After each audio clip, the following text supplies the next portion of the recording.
Il-ġimgħa filgħaxija l-Kummissjoni Ewropea ħabbret li se tneħħi parzjalment is-sospensjoni fuq iż-żewġ programmi edukattivi tal-Unjoni Ewropea, il-Lifelong Learning u l-Youth in Action. Wara żjara li l-awdituri tal-Kummissjoni għamlu f'pajjiżna fil-bidu ta' frar, il-Kummissjoni konkludiet li l-awtoritajiet Maltin implementaw biss u b'mod parzjali azzjonijiet ta' rimedju bil-għan li jelbu problemi ta' tmexxija u ta' kontabilità fiż-żewġ programmi.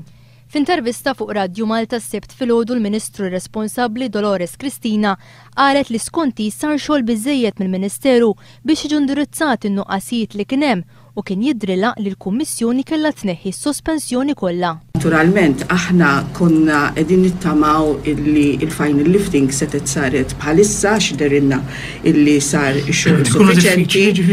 Fis-stqarrija li l-Gvern bat il-ġimgħa filgħaxija qed jintqal li issa se jkunu jistgħu jintlaqgħu l-applikazzjonijiet ta' dawk li jridu jieħdu sehem f'dawn iż-żewġ programmi din is-sena.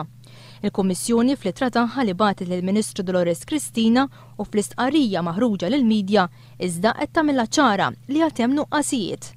Qalet li għadha ma ngħatax biżżejjed garanzija li l-fondi tal-Unjoni Ewropea mogħtija għal dawn il-programmi qed jitmexxew b'mod tajjeb.